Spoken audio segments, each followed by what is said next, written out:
तो देश में कोरोना वायरस के नए मामले एक दिन में पहले की तुलना में बीते दिन 12% कम आए हैं। बीते 24 घंटे में कोरोना के करीब 2.5 लाख नए केसेस सामने आए हैं और 627 संक्रमितों की मौत भी हुई है। कोरोना संकट के बीच राहत की बात यह है कि बीते 24 घंटे में करीब 3.5 लाख मरीज रिकवर भी हुए हैं। साथ ही अब एक्टिव केस घटकर 21 लाख के करीब पहुंच चुके हैं। देश में कोरोना का डेली पॉजिटिविटी रेट अब घटकर करीब 16% हो गया है। वहीं कोरोना के खिलाफ जंग में वैक्सीनेशन अभियान के तहत अब तक देश भर में 164 करोड़ से ज्यादा खुराक दी जा चुकी है।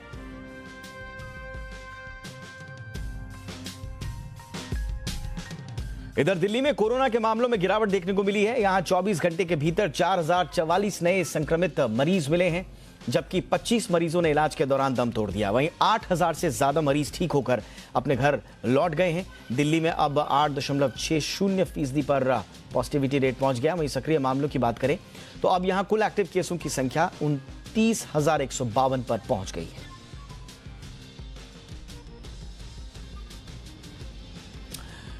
दुनिया की बात करें तो कोरोना के मामलों में तेजी से गिरावट देखने को मिली है और कुछ देशों में चिंताएं अभी भी बरकरार हैं। अमेरिका में 24 घंटे के भीतर 5,26,000 से ज्यादा नए केसेस सामने आए हैं। फ्रांस में ये आंकड़े 3,86,000 के पार हैं। ब्राजील में 24 घंटे के भीतर 2,29,000 से ज्यादा लोग कोरोना के नए केसेस के रूप में सामने आए हैं। वहीं जर्मनी में कोरोना के मामलों में काफी गिरावट देखने को मिली है। यहां 24 घंटे के भीतर 1,60,000 के करीब नए संक्रमित मरीज मिले हैं। इटली में 24 घंटे के भीतर 1,56,000 केसेस मिले हैं। ब्रिटेन में नए संक्रमितों की संख्या 96,000 के करीब पहुंच गई है।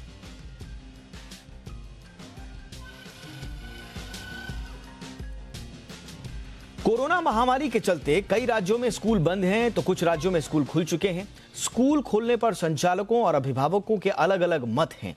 ऐसे में केंद्र सरकार स्कूल खोलने को लेकर जल्द ही एक गाइडलाइन जारी कर सकती है। संभवतः ये एक अम्ब्रेला गाइडलाइंस होंगी। इन गाइडलाइंस में स्कूल खोलने को लेकर कई अहम नियम बनाए जा सकते हैं।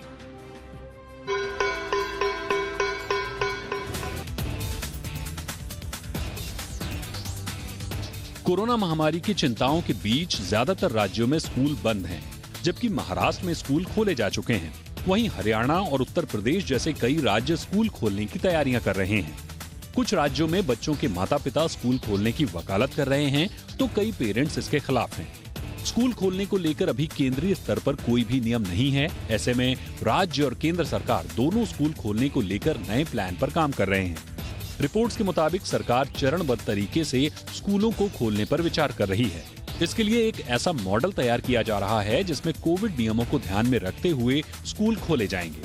रिपोर्ट्स की माने तो स्वास्थ्य मंत्रालय पहले ही एक्सपर्ट टीम को स्कूल खोलने के बेहतरीन रास्ते खोजने पर काम करने के लिए कह चुका है।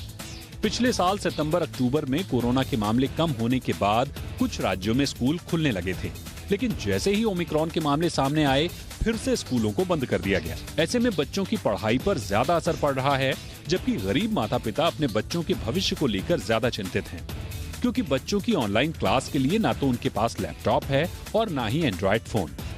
इंडियन काउंसिल मेडिकल रिसर्च यानी ICMR भी स्कूल खोलने की हिदायत दे चुका है। ICMR ने कहा था कि कुछ एहतियात के साथ स्कूल खोले जा सकते हैं। वहीं एम्स के डायरेक्टर डॉक्टर रणदीप गुलेरिया भी स्कूल खोलने के पक्ष में हैं।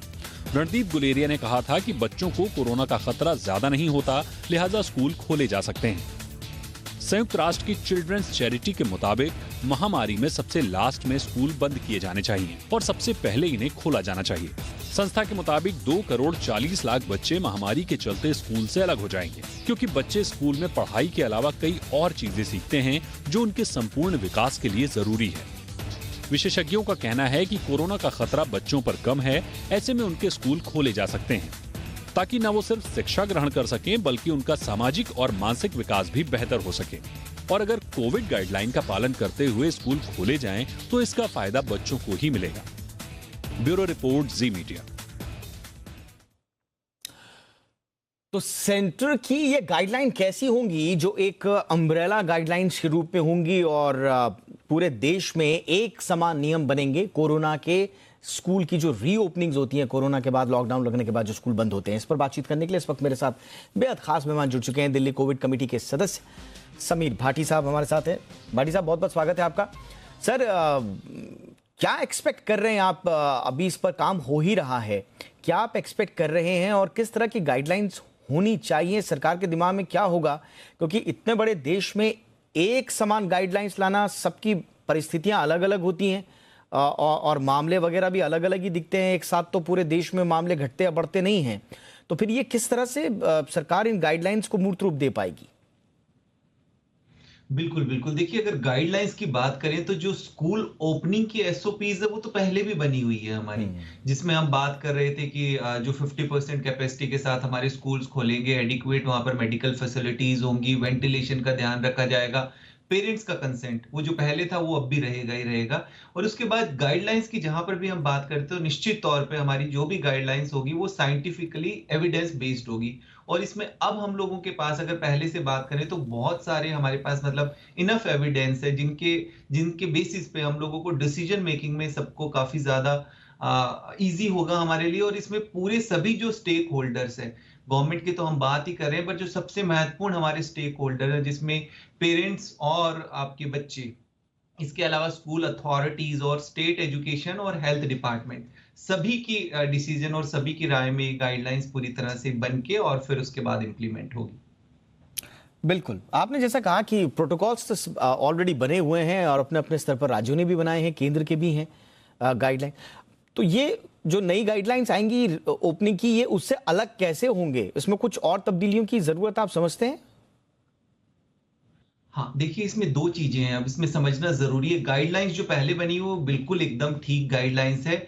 हमें ये देखना ज़रूरी है कि जो 2020 के अंदर जो चीज़ें थी, अब 2022 के अंदर नहीं है। काफ़ी ज़्यादा बदलाव उसके अंदर आ चुका है, काफ़ी हमारे पास अभी एविडेंस है। पूरे एविडेंस में यही समझ आया है कि बच्चों के अंदर कोई सीवियरिटी ऑफ डिज़ीज़ नहीं देखी गई है।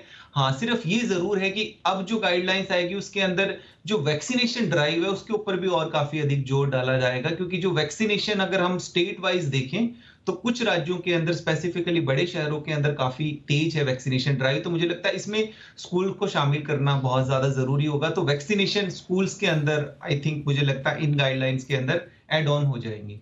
ओके। अच्छा, मैं देख रहा था कि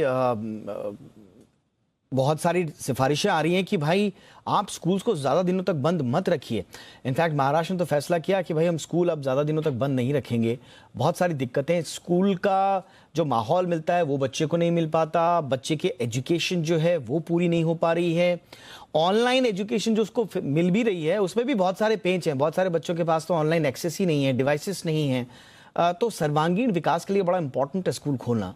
लेकिन फिर बार बार स्थानीय प्रशासन, राज्य सरकारें, नेता, हमारे जो पॉलिटिकल सेटअप है, उनको ये डर लगा रहता है कि कहीं हमने बच्चों को उसके लिए स्कूल खोल दिया तो कहीं अचानक आउटब्रेक ना हो जाए और फिर हम ही मुश्किल में ना आ जाए। तो इसलिए आप देख रहे हैं कि बहुत सारे राज्यों ने कॉन्फिडेंस दिखाया नहीं है।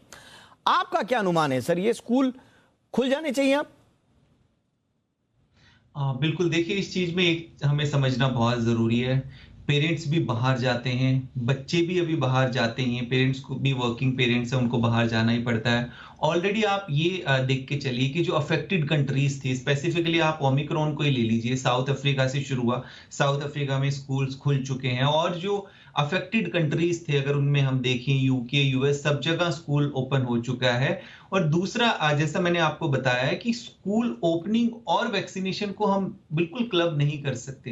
वैक्सीनेशन अपने हिसाब से चलती रहेगी और वैक्सीनेशन अभी भी हमारी टीनएजर्स के लिए है, बाकी छोटे बच्चों के लिए वैक्सीनेशन नहीं है। और वैक्सीनेशन वैसे भी संक्रमण को नहीं रोक सकती। तो मुझे लगता है अब हमें बहुत ज्यादा इस पे देरी नहीं करनी चाहिए। और जैसा अभी स्कूल ओपन हुए भी थे, उसके बाद हम अगर दिल्ली की स्पेसिफिकली बात करें तो हमारी एयर क्वालिटी, एयर पॉल्यूशन की वजह से वो फिर बंद हो गए। तो इस तरह से मुझे लग रहा है बच्चों की स्टडीज पे, और जैसा अभी आपने बिल्कुल ठीक बताया कि ओवरऑल उनके विकास के ऊपर, उसमें सबसे ज्यादा इंपॉर्टेंट आप देखिए बच्चों की जो रीडिंग स्किल्स है, राइटिंग स्किल्स है, न्यूमेरिकल स्किल्स है, ये सब भी बहुत ज्यादा अफेक्ट हुई। और जितनी भी रिसर्च सामने आई है उसमें आया है कि बच्चों का फिर भी लो रिस्क है डिजीज ट्रांसमिशन का, अगर हम सब चीजों का ध्यान रखें। और अभी आपने इनिशियल रिपोर्ट के अंदर आईसीएमआर का जिक्र किया कि आईसीएमआर ने भी रिकमेंड किया, बट इसके अलावा एम्स ने, आईएपी ने, इंडियन एसोसिएशन ऑफ पीडियाट्रिक्स ने, नीति आयोग ने, यूनिसेफ ने, सबने स्कूल ओपनिंग को फेवर किया है।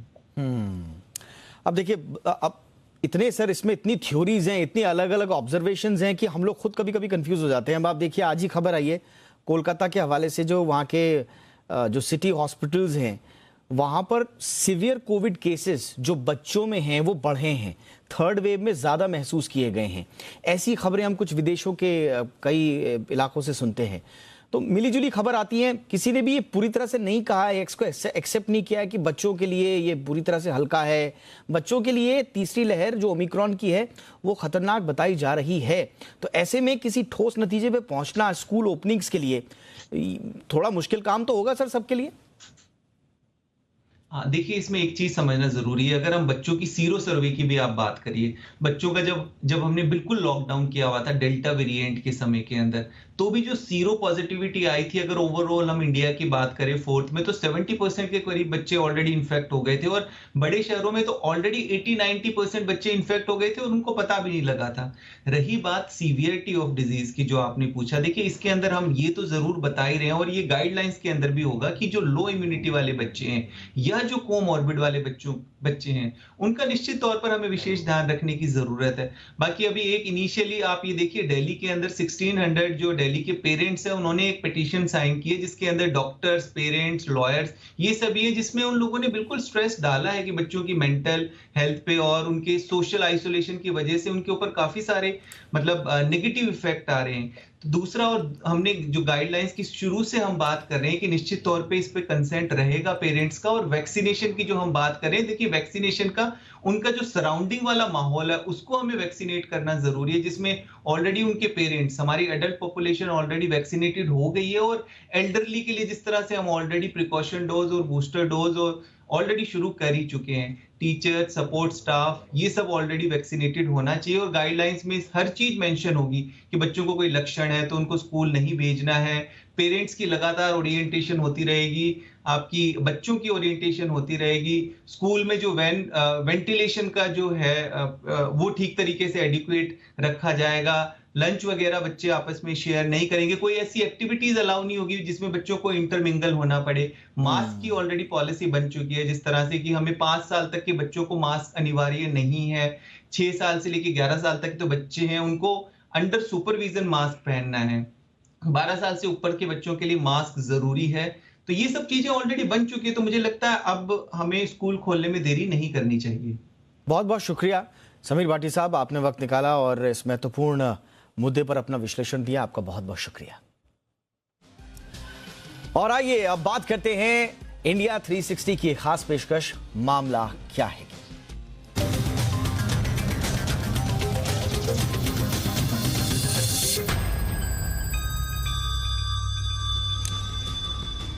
दुनिया में ओमिक्रॉन के बाद नियोको वेरिएंट ने चिंताएं बढ़ा दी हैं। इसको लेकर तरह तरह की चर्चाएं भी शुरू हो गई हैं। क्या ये अब तक का सबसे खतरनाक वायरस का एक वेरिएंट है या ये पुराना है, ये नया है? बहुत सारी बातें हो रही हैं। नियोको वायरस कोरोना का सबसे खतरनाक वेरिएंट बताया जा रहा है। अगर ये नया वायरस इंसानों में फैला तो माना यह जा रहा है, बातें ये चल रही हैं कि मौत का जोखिम कई गुना बढ़ जाएगा।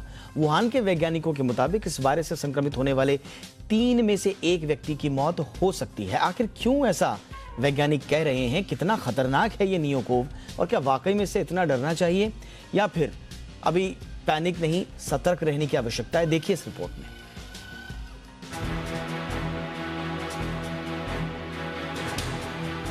दुनिया ओमिक्रॉन वेरिएंट से पहले ही जूझ रही है। इसी बीच एक और वेरिएंट ने लोगों की चिंताएं बढ़ा दी हैं। इस वेरिएंट का नाम नियोकोव बताया जा रहा है, जो दक्षिण अफ्रीका में मिला है। ये फिलहाल चमगादड़ों में मिला है और इस पर शोध फिलहाल जारी है। लेकिन वैज्ञानिकों का दावा है कि नियोकोव वेरिएंट कोरोना के सभी वेरिएंट से ज्यादा खतरनाक हो सकता है। इसके खतरनाक होने का कारण बताया जा रहा है मिडिल ईस्ट रेस्पिरेटरी सिंड्रोम यानी मर्स। यानी मर्स कोरोना वायरस से जुड़ाव, जिसने मध्य पूर्व के देशों में 2012 और 2015 में चिंताएं बढ़ा दी थी। वैज्ञानिकों के मुताबिक मर्स की तरह ही नियोकोव वेरिएंट में मौत का जोखिम ज्यादा है। आशंका है कि नियोकोव से संक्रमित होने के बाद 3 मरीजों में से 1 की जान जा सकती है। रूस की न्यूज एजेंसी स्पुतनिक ने भी स्पष्ट किया है कि नियोकोव वेरिएंट नया नहीं है और ये कोरोना वेरिएंट मर्स कोव वायरस से जुड़ा हुआ है। इधर वुहान यूनिवर्सिटी की रिसर्च के मुताबिक नियोकोव वेरिएंट इंसानों को संक्रमित कर सकता है और इस वायरस को सिर्फ एक म्यूटेशन की जरूरत है। म्यूटेशन यानी वायरस की मूल जीनोमिक संरचना में बदलाव होना। ये बदलाव ही आगे जाकर वायरस का नया रूप लेता है। जिसे वेरिएंट कहा जाता है। अगर ये बदलाव हो जाता है तो ये तय माना जा रहा है कि ये तेजी से इंसानों में फैलेगा। हालांकि रूस के वायरोलॉजी और बायोटेक्नोलॉजी विभाग के मुताबिक फिलहाल इस वेरिएंट के इंसानों में फैलने की क्षमता कम है और इसकी क्षमता और जोखिम को अभी गहराई से जांच करने की जरूरत है। दुनिया में अब तक कोरोना की कई वेरिएंट मिल चुके हैं, जिनमें अल्फा, बीटा, गामा और ओमिक्रॉन जैसे वेरिएंट शामिल हैं। कुछ दिनों पहले ओमिक्रॉन का सब स्ट्रेन BA.2 मिला था, जो दुनिया भर में तेजी से फैल रहा है।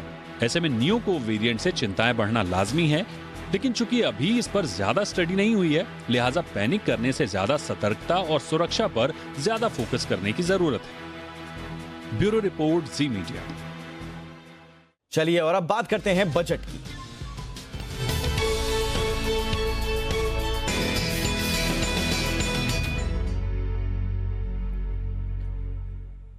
कोरोना महामारी ने देश की चरमराती स्वास्थ्य व्यवस्था की सच्ची तस्वीर सामने रख दी है और इस तस्वीर से यह भी साफ हो गया है कि जरूरी मेडिकल उपकरण, जरूरी दवाइयों के लिए भारत आज भी आयात पर निर्भर है और इस पर फोकस करना कितना जरूरी है।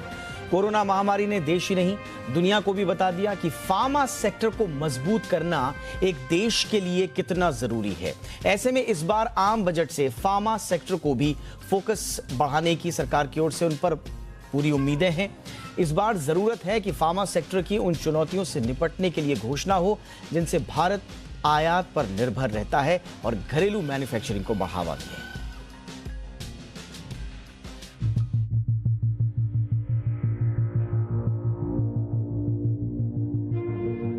कोरोना की पहली और दूसरी लहर, अस्पतालों में बेड कम पड़ गए, इलाज के लिए जरूरी दवाइयों की किल्लत महसूस हुई और कुछ दवाइयों की कालाबाजारी भी होने लगी। कोरोना महामारी ने हमारी स्वास्थ्य व्यवस्था की पोल खोलकर रख दी। महामारी ने आयात पर हमारी निर्भरता का पर्दाफाश कर दिया। लेकिन भारतीय फार्मा इंडस्ट्री की बात करें तो ड्रग प्रोडक्शन के मामले में भारत तीसरे पायदान पर खड़ा रहा। ग्लोबल वैक्सीन का 60% प्रोडक्शन भारत करता है। दुनिया भर की मीजल्स वैक्सीन की 90% डिमांड को भारत पूरा करता है। अमेरिका की 50% से ज्यादा जेनरिक दवाओं की मांग को भारतीय फार्मा कंपनियां पूरा करती हैं। अमेरिका समेत 200 से ज्यादा देशों में फार्मा प्रोडक्ट्स भारत निर्यात करता है। भारतीय फार्मा इंडस्ट्री में करीब 3000 दवा कंपनियां और 10,500 से ज्यादा मैन्युफैक्चरिंग यूनिट्स हैं। अब आप सोचेंगे कि जब हमारी फार्मा इंडस्ट्री इतनी ताकतवर है तो कैसे एक महामारी ने इसे घुटनों पर ला दिया। दरअसल भारत जेनरिक ड्रग्स में वर्ल्ड लीडर तो है, लेकिन इन्हें बनाने के लिए जिस रॉ मटेरियल की स्टार्टिंग मटेरियल की और एपीआई की जरूरत होती है, उसके लिए इसे आयात पर निर्भर रहना पड़ता है। यानी कि क्रोसिन जैसी साधारण दवाइयां बनाने के लिए भी रॉ मटेरियल आयात करना पड़ता है। मौजूदा समय में भारत 70% एपीआईज चीन से आयात करता है। चीन की सस्ती एपीआई की वजह से भारत में घरेलू एपीआई उत्पादन करने वाले प्लांट्स बंद हो गए। भारतीय कंपनियां धीरे धीरे एपीआई के उत्पादन से पीछे हटने लगी क्योंकि इसमें ज्यादा मुनाफा नहीं था। भारत में एपीआई की लागत ज्यादा होने की वजह महंगी तकनीक और इसके उत्पादन के लिए बुनियादी ढांचे की कमी है। रॉ मटेरियल के अलावा दूसरा अहम पहलू मेडिकल डिवाइस है। मेडिकल डिवाइस के लिए भी भारत आयात पर निर्भर है। देश की जरूरत के 70 से 90% मेडिकल डिवाइस आयात किए जाते हैं। इनमें critical medical device, diagnostics equipment शामिल हैं और इसकी वजह है भारत में ना के बराबर मेडिकल डिवाइस का प्रोडक्शन, और जो थोड़ा बहुत होता भी है वो क्वालिटी के मानकों पर बेहतर नहीं है। लेकिन ऐसा नहीं है कि सरकार ने हालातों को बदलने की कोशिश नहीं की।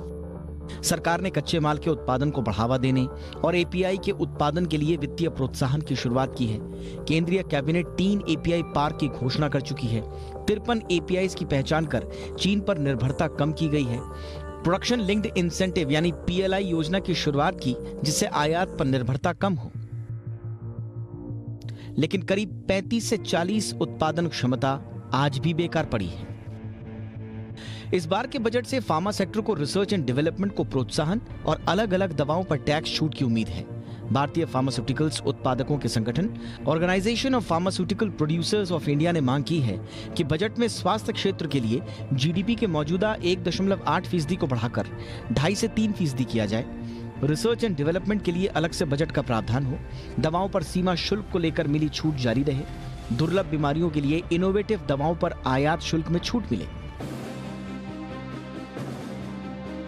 फार्मा सेक्टर में आत्मनिर्भर बनना है तो भारत के लिए जरूरी है कि वो मौजूदा एपीआई यूनिट का कुशलता से इस्तेमाल करे, डिलीवरी पॉइंट का अभाव और दवाओं तक पहुंच में कमी को दूर करे और स्वास्थ्य देखभाल के बुनियादी ढांचे में निवेश को बढ़ाए। ब्यूरो रिपोर्ट, जी मीडिया।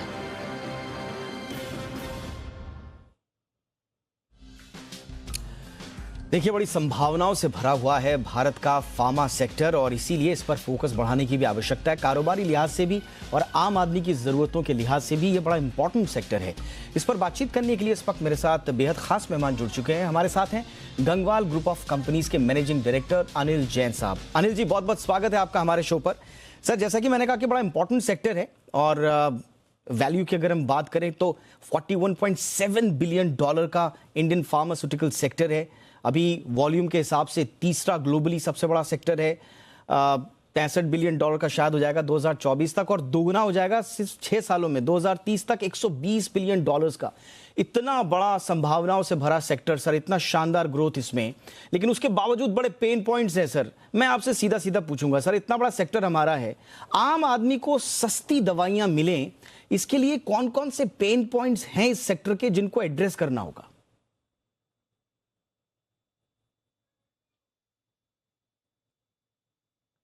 सर, आप म्यूट हैं अनिल जी, अगर आप उसको अनम्यूट कर दें उसके बाद। सॉरी दीपक जी। यस, बहुत बहुत धन्यवाद, thank you very much for this opportunity. Deepak ji, Bharat जो है वर्ल्ड का फार्मास्यूटिकल की प्रोडक्शन फैसिलिटी मानी जाती है। वर्ल्ड की सारी दवाइयां मतलब 3rd बिगेस्ट प्रोडक्शन इंडिया में है, ये आपको भी पता है, आपने अभी भी बताया। पेन पॉइंट्स के लिए मैं अगर बोलूंगा तो सबसे इंपॉर्टेंट है तो इनोवेशन।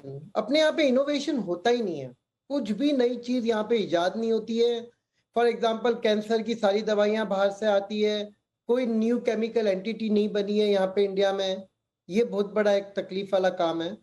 दूसरे, फेक ड्रग्स, इंडिया में फेक ड्रग्स बहुत बड़ा प्रॉब्लम है। अब इसके अंदर अगर एफडीए को बहुत ज्यादा मैन पावर दे तो उससे बहुत फर्क पड़ सकता है। फिर हमारा इंफ्रास्ट्रक्चर अगर डेवलप होगा तो सप्लाई चेन बढ़ेगा, सप्लाई चेन अच्छा हो जाएगा तो जो एक्सेस है सब जगह पे चीपर और फास्टर एक्सेस हो सकता है। और छोटी कंपनियों के लिए अगर एक कॉमन डिजिटल प्लेटफॉर्म गवर्नमेंट बना के दे देवे, जो प्रोडक्शन की रिकॉर्डिंग, डेटा का protection, data retrieval, efficient planning, ये सब करे तो ये सबसे क्या होगा कि जो कॉमन आदमी है और सारे स्टेक होल्डर्स है, जितने भी है फार्मा में कनेक्टेड, प्रोड्यूसर है, मार्केटिंग है, डिस्ट्रीब्यूटर है और खासकर जो आम आदमी है, इन सबको दवाइयां सब्सटेंशियली मतलब रिड्यूस रेट में मिल सकती है। बिल्कुल। अच्छा सर, एक चीज जब मैंने फार्मा सेक्टर की बात करी और कोरोना काल में खास तौर से, तो बार बार एक चीज का जिक्र हुआ सरकार के स्तर पर, आप जैसे जो बुद्धिजीवी हैं सेक्टर के उनके स्तर पर, कि साहब एपीआई की जो निर्भरता है खास तौर से चीन में। अब ग्लोबल एक्टिव फार्मास्यूटिकल इंग्रेडिएंट्स का अगर आप पूरा मार्केट देखेंगे सर, तो ये $265 का है, 2026 में ये हो जाएगा $265 बिलियन का, माफ कीजिएगा, है ना। सीएजीआर का आप देखिए, शानदार 6.7% सीएजीआर के साथ ये ग्रो कर रहा है। 2026 में अगर हम चाइना का देखें तो वो 35 बिलियन को पार कर जाएगा सर। यूएस का अगर आप देखेंगे तो 71 बिलियन 2021 का ही है। मतलब पूरी दुनिया में एपीआई का जो मार्केट है वो शानदार है, लोग इसका फायदा भी उठा रहे हैं।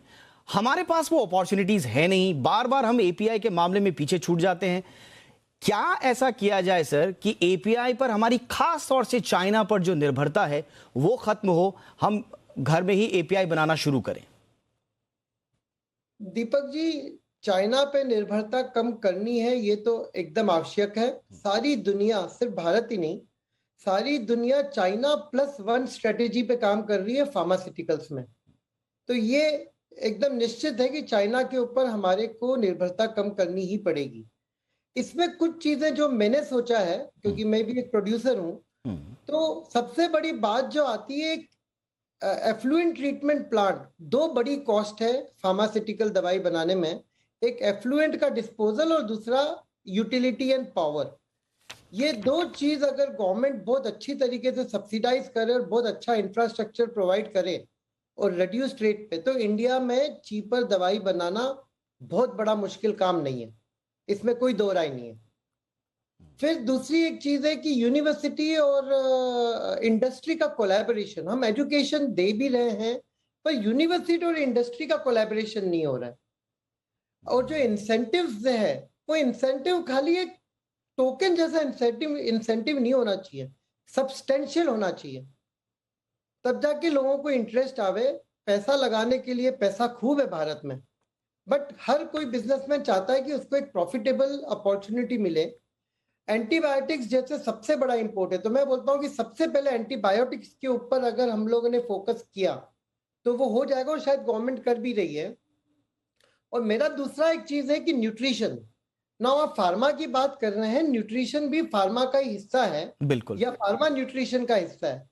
तो इसके अंदर तो भारत बहुत पिछड़ा हुआ है, फार्मा में तो बहुत आगे है। एक सिंपल प्रोडक्ट, अपना देश भारत दूध में, लिक्विड मिल्क में सबसे बड़ा प्रोड्यूसर है, पर उसकी डेरिवेटिव्स कुछ भी नहीं है। एक सिंपल प्रोडक्ट लाइक वे प्रोटीन कॉन्सेंट्रेट हो गया या आइसोलेट हो गया, हम प्रैक्टिकली 20 से 25 हजार टन इंडिया में इंपोर्ट करते हैं। सोया प्रोटीन, कितनी सोया की खपत होती है इंडिया में, पर 15,000 टन सोया प्रोटीन को इंपोर्ट करते हैं।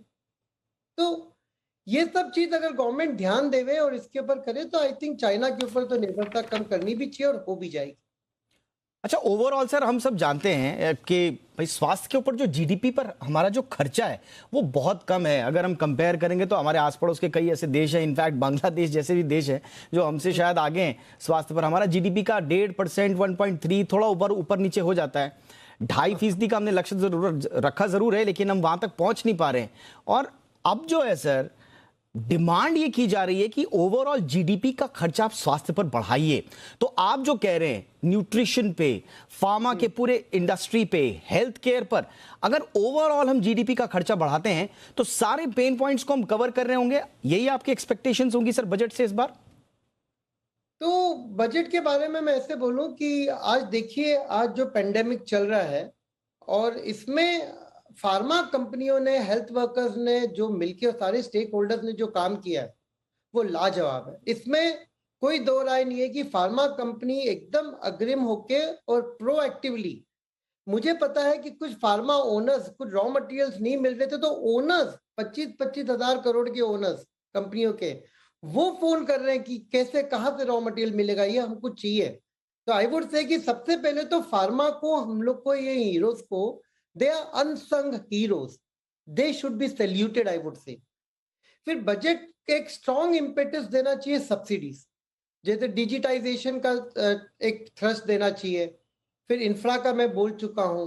मेडिकल इंश्योरेंस हमारे यहाँ पे मेडिक्लेम के नाम पे होता क्या है? कुछ भी नहीं। इतनी सारी प्रॉब्लम है और लोअर लेवल पे तो मेडिक्लेम जाता भी नहीं है। फिर इनोवेशन के लिए टैक्स ब्रेक्स, ये बहुत इंपॉर्टेंट टैक्स ब्रेक्स और बहुत अच्छी मात्रा में देनी चाहिए। फिर एनपीपीपीए को हटा देना चाहिए मेरे हिसाब से, बिकॉज प्राइस का कैपिंग तो कंपटीशन डिसाइड करेगा। तो जैसे ये खत्म होता है एनपीपीए, तो बहुत सारे लोग प्रोडक्शन में आना चाहेंगे और प्राइस कम भी होगी।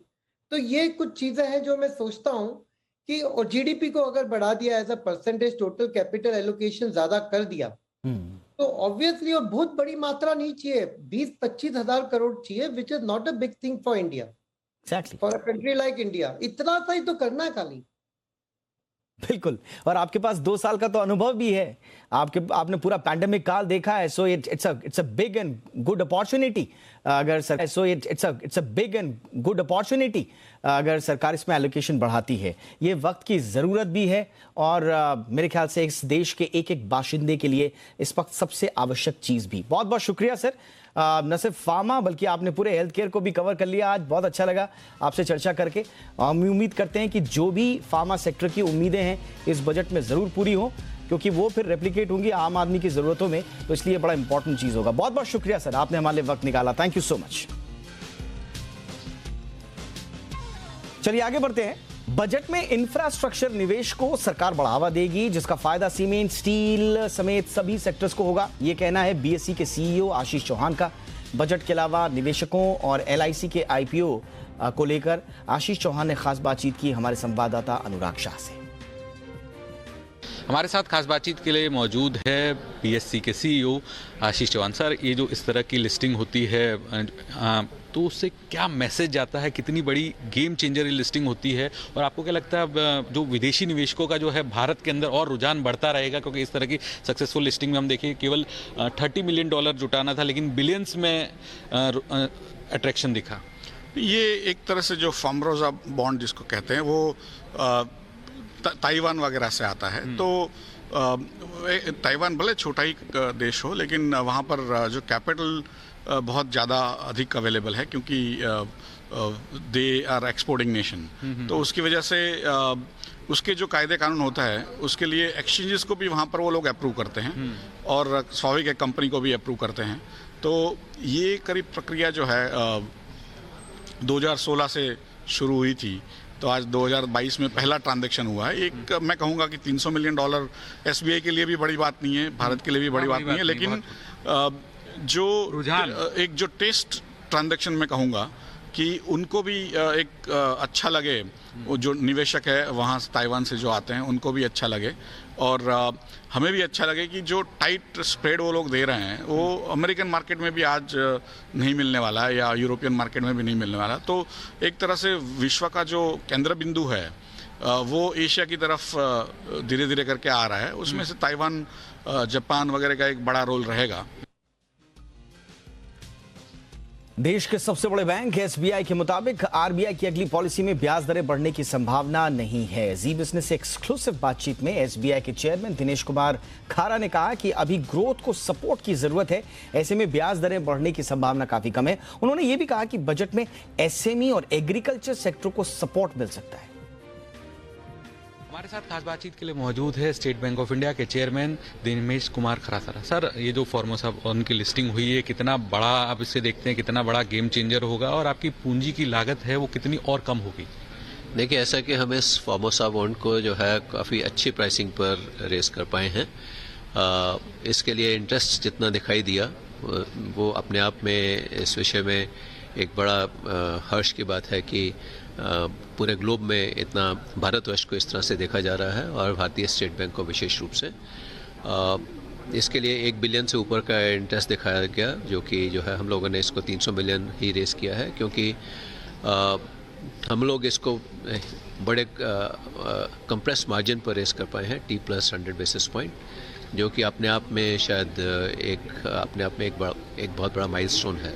तो मेरा ये मानना है कि इसके कारण हमारी लागत जो है फंड्स की जो कॉस्ट है वो काफ़ी कम आ जाएगी, और हमारी total book size international book की जो है वो है तकरीबन 50 बिलियन के करीब है। 300 मिलियन बहुत बड़ा एक कंपोनेंट नहीं है, लेकिन फिर भी जो है एक तो इसके माध्यम से हमने एक नई मार्केट को एक्सप्लोर किया है, और नई मार्केट का इंटरेस्ट इसमें जाना है। तो आने वाले दिनों में हम इस मार्केट को और भी अधिक टैप कर सकते हैं, क्योंकि ताइवान में काफ़ी अच्छी लायबिलिटीज़ की फंडिंग रहती है विद ऑल द बैंक्स, तो इसलिए लिक्विडिटी काफ़ी अच्छी रहती है। तो हमें आने वाले समय में भी, ये तो पहला बॉन्ड था जो कि ताइवानीज़ मार्केट में लिस्ट हुआ है, आने वाले दिनों में मेरे को पूरा विश्वास है कि ताइवानीज़ इन्वेस्टर्स का कॉन्फिडेंस भारतवर्ष में और स्टेट बैंक ऑफ इंडिया में और अधिक बढ़ेगा, और हम लोग आने वाले दिनों में जो बॉन्ड रेस कर पाएंगे वो और भी चीप रेट्स पर रेस कर पाएंगे। अच्छा, बजट से सबकी उम्मीदें हैं, आम आदमी से लेकर इंडस्ट्री तक, लेकिन बॉलीवुड के दिग्गज क्या सोच रहे हैं बजट को लेकर, उनकी क्या डिमांड्स हैं, क्या सोच है, आइए देखते हैं। मैं विमेन एम्पावरमेंट पे बात कर रही हूँ, सो हर फील्ड में उनको इक्वालिटी मिलनी चाहिए, व्हाई नॉट? अभी आम जिंदगी नहीं चल रही है, अभी एक वायरस पिछले 2 सालों से हमें बिल्कुल अपने नोक पे खड़ा रखा हुआ है कि मैं कभी भी बढ़ जाऊंगा, कभी भी कुछ हो जाऊंगा। और इसमें हम जानते हैं बहुत सारी नौकरियां गई, बहुत सारे लोग, मतलब मैं ऐसे एक्टर्स जानता हूँ यार, संजय भाई, मैं 7 मंथ के बाद आज पहली बार एक काम कर रहा हूँ, एक रोल कर रहा हूँ। तो गवर्नमेंट को बस इतना ध्यान रखना चाहिए, चाहे जो सी भी गवर्नमेंट हो, कि अभी वो आम बात नहीं है, बहुतों की नौकरी गई, तो कुछ ऐसी चीजें हो कि मतलब बहुत बोझ ना पड़े यार चीजों पर, मतलब लोगों पर, कि कैसे हम उनको जिंदा रखें, उनको वापस जिंदा रखेंगे तब तो वो लड़ेंगे ना, लड़ेंगे तो फिर जाकर के फिर कुछ आगे कुछ करेंगे। तो ऐसा सा हो, एक बिल्कुल एक काम बाप की तरह कि यार हमारे बच्चों की पढ़ाई की फीस थोड़ी कम हो जाती तो।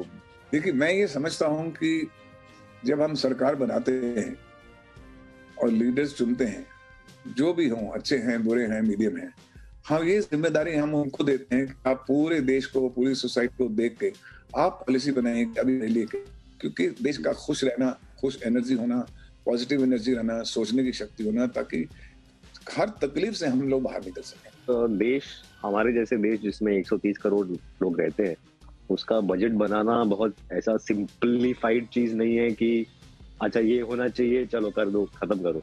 Because we are talking about such a big variety of people, such a big, socially different, culturally different, economically different people. Would want, मेरी wish list ये है कि जो भी हो वो सबको ध्यान में रखे हो and not one section of the society. Not me, not this person, not that person, but something that is universally beneficial for everyone who lives. Omicron जा रहा है और जिंदगी एक बार फिर से धीरे धीरे पुराने ढर्रे पर लौटने लगी है। इकोनॉमी में सब कुछ पटरी पर आ रहा है और इसका सीधा फायदा नौकरी पेशा लोगों को मिलने वाला है। कई लोग 2022 में नौकरी के माहौल को लेकर बड़े चिंतित रहते हैं, लेकिन एक रिपोर्ट आई है शानदार जो कहती है एक बार फिर हाई सैलरी का दौर लौटने वाला है। ग्लोबल कंसल्टेंसी कंपनी कॉर्न फेरी के मुताबिक इस साल कंपनियां सैलरी में करीब 10% की बढ़ोतरी कर सकती हैं। देखिए रिपोर्ट।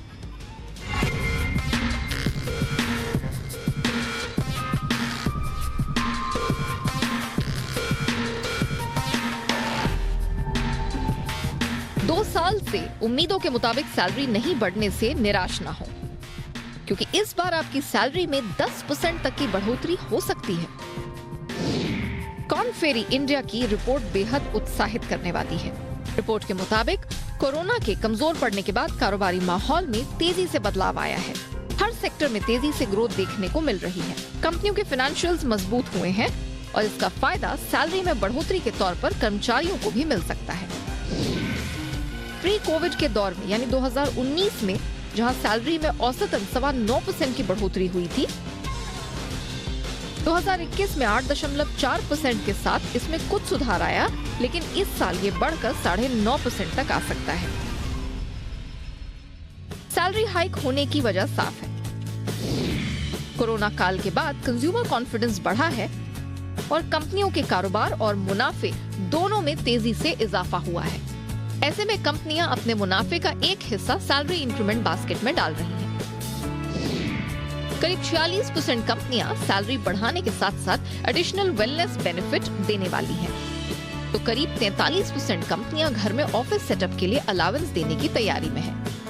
वहीं 60% कंपनियां वर्क फ्रॉम होम के मद्देनजर वाईफाई के साथ बिजली जैसे खर्च को भी देने को तैयार हैं, क्योंकि 40% लोग अपनी नौकरी बदलने की फिराक में हैं और दूसरी कंपनियां उन्हें अच्छे ऑफर भी दे रही हैं। ऐसे में कंपनियों की कोशिश होगी कि तेजी से नौकरी बदलने के ट्रेंड को देखते हुए काबिल कर्मचारियों की सैलरी बढ़ाकर उन्हें रोका जा सके।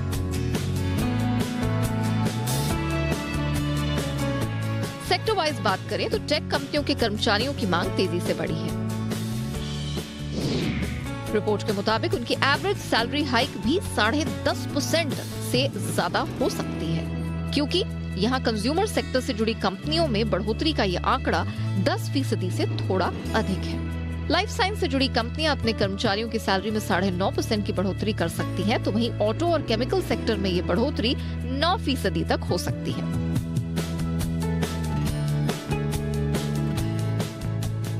जाहिर है कोरोना के बाद इंडस्ट्री की गतिविधियां तेजी से बढ़ी हैं, डिमांड में तेजी आई है। ऐसे में अच्छे कर्मचारी हाथ से ना निकल जाएं, इसलिए सैलरी में बढ़ोतरी एक बढ़िया विकल्प है। सैलरी बढ़ेगी तो कर्मचारी भी कहे बिना नहीं रह सकेंगे। इंक्रीमेंट हो गया रब्बा रब्बा। ब्यूरो रिपोर्ट, जी मीडिया। देश भर के सरकारी जनरल इंश्योरेंस कंपनियों के करीब 40,000 कर्मचारी वेतन बढ़ोतरी की मांग को लेकर आज हड़ताल पर रहे। इसके चलते oriental insurance, national insurance, United India insurance और न्यू इंडिया इंश्योरेंस के ज्यादातर दफ्तर बंद रहे। हजारों कर्मचारियों ने अगस्त 2017 से लंबित वेज रिवीजन को जल्द लागू करने की मांग की है, क्योंकि सरकारी बैंक और LIC समेत सभी कर्मचारियों का वेज रिवीजन लागू हो चुका है, लेकिन जनरल इंश्योरेंस कंपनियों के कर्मचारियों का 55 महीने बाद भी वेज रिवीजन नहीं हुआ है। कर्मचारियों का कहना है कि वो साल 2012 की सैलरी पर ही काम कर रहे हैं।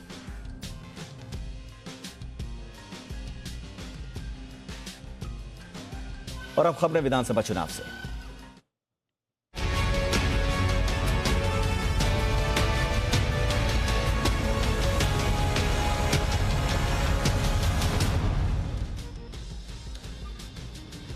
यूपी विधानसभा चुनाव में एक बार फिर से जिन्ना का जिन बोतल से बाहर निकल गया है। सीएम योगी आदित्यनाथ लगातार जिन्ना का नाम लेकर विरोधियों पर हमलावर हैं।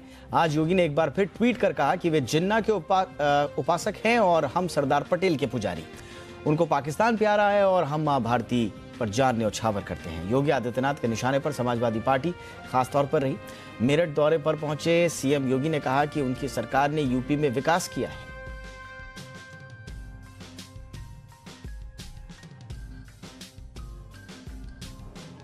जो आपके सुख दुख में सहभागी नहीं हो सकता, क्या आपका हितैषी हो सकता है क्या? जो लोग आपको बिजली नहीं देते थे, क्या वे फ्री में बिजली देंगे क्या? जो लोग स्वयं सुरक्षा के लिए खतरा बने थे, क्या उनसे कोई उम्मीद करते हैं क्या? कल पश्चिमी उत्तर प्रदेश के दौरे के बाद आज केंद्रीय गृह मंत्री अमित शाह उत्तराखंड के मिशन पर रुद्रप्रयाग पहुंचे, जहां उन्होंने डोर टू डोर कैंपेन के तहत आम लोगों से बीजेपी को उत्तराखंड के विकास के लिए एक बार फिर से भारी बहुमत के साथ जिताने की अपील की। आपको बताएं कि 70 विधानसभा सीटों वाले उत्तराखंड में बीजेपी अभी सत्ता में है और इस बार लगातार जीत के लिए जी जान से प्रचार करने में जुटी हुई है।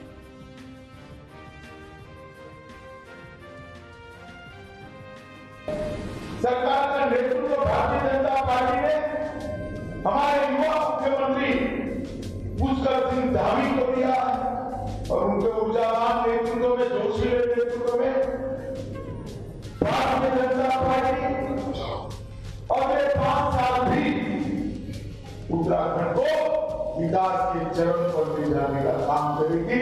इसका मैं आप सबको वादा करना है। दिल्ली के करियप्पा ग्राउंड में पीएम मोदी को एनसीसी की टुकड़ियों ने गार्ड ऑफ ऑनर दिया। एनसीसी कैंप में देश के 17 राज्यों और केंद्र शासित प्रदेशों के 500 सहायक स्टाफ और 380 गर्ल्स कैडेट सहित कुल 1000 कैडेट्स ने हिस्सा लिया।